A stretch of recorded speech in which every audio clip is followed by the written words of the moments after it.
Good morning, my brothers and sisters. Welcome to episode 16 in the book of 2 Corinthians. I got a story for you today. That is, many years ago, I was on a bike ride. I was in Europe and was in a tent. And my friend and I, Joe, my best friend at the time, we were tired. We were sick of being away from home. We were on the 30th day of our trip. We longed to be with our family. We longed to be with our culture. We longed to speak the right language. We were hungry because we were eating poorly. It had been raining for 3 days. We were in this crappy little tent, and we were wet all the time. I think the tent was orange, and we reached a point where we said that we just wanted to go home. We just wanted to get out of that stupid tent and go home. Well, Paul, in the book of 2 Corinthians, is going to say the same thing. He's in a tent, and so are you, by the way. And this tent is going to be destroyed. And as important and as critical as that our tent is right now, and it's especially central to the way that we think and to the way we move through our physical world, to our perception and sight, the way we contact other people, in a sense, we're groaning. We're longing to put on a better dwelling. So we're burdened and afflicted and perplexed and persecuted and struck down and wasting away, he says. And this tent is temporary. It's mortal. Our physical body and our minds that our souls live in is temporary. So listen with me as Paul is expressing the same frustration with his tent as I just told you my story about being in the tent with my friend Joe.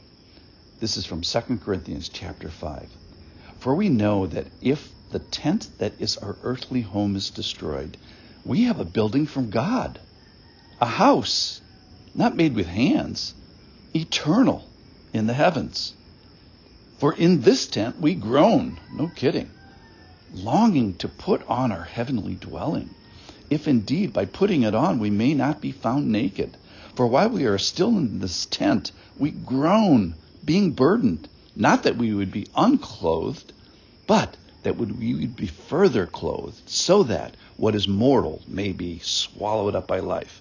He who has prepared this for us, this very thing, is God, who has given us the Spirit as a guarantee. So here's what Paul's saying, is we have a building coming for us, promised to us, and it's better than a tent.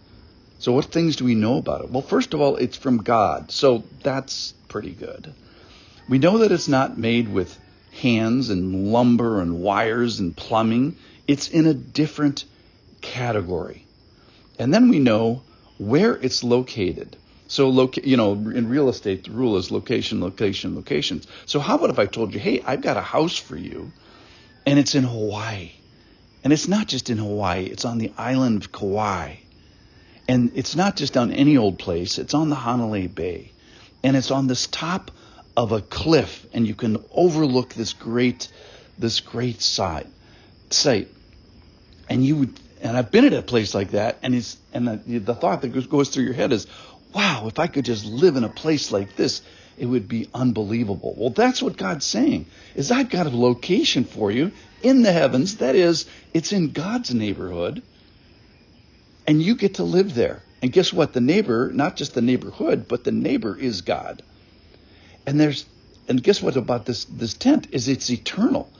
So all the complaints that we have about our groaning tents, they're going to go away. And then he says here, if I leave this tent, well, am I going to be naked? So the burden that Paul is feeling is not that he's going to be untented, and it's not that he's going to be without covering, and it's not that he's going to be without shelter for his soul.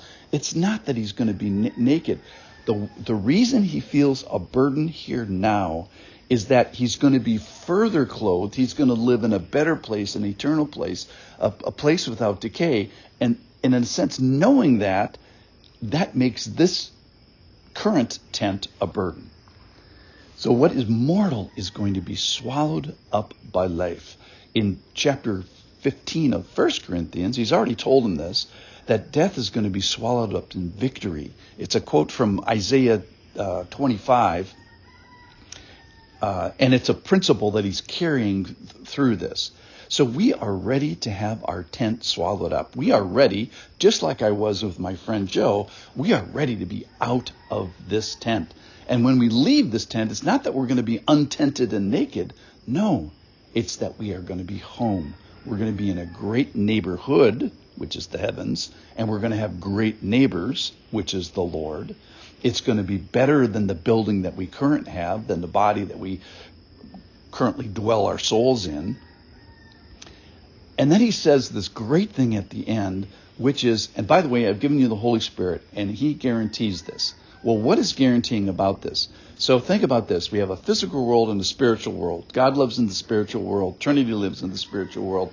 He has sent the Holy Spirit from the spiritual world to cross over into our physical world, to live in our physical bodies and our physical hearts here. So the Spirit has crossed over. He's crossed over the gap, if you will. And so what he's saying here is that in a similar way, our physical beings are going to cross over to live in the spiritual world. So the Holy Spirit kind of does it backwards from the spiritual world to the physical world now to show us, to guarantee to us that this is actually going to work, that the physical beings, that we get to cross over to live in that spiritual world someday. All right, so let's conclude. You have a tent story too. And the tent story is not just about the tent. It's a groaning story. It's a longing story. It's something as, gosh, there has to be something better than this. And there's no comparison to this promise that he gives us to live with God and to be with God and to be in his neighborhood and to live with God as a neighbor. And the Holy Spirit has crossed over from the spiritual world to our physical world to prove to us that we can cross over from our physical world to someday live in that spiritual world. So if you're an unbeliever today, oh my goodness, this is a call to belief. Claim this promise, if you will. Say to God that you're sorry. Tell him that you're a knucklehead and get the process started. And if you're a believer, I think it's perfectly appropriate to, like Paul, long to be out of this tent. I am ready to get out of this tent. I've got to get out of this tent, and to long for the heavenly dwelling and long for it in a hearty way. I'll see you there.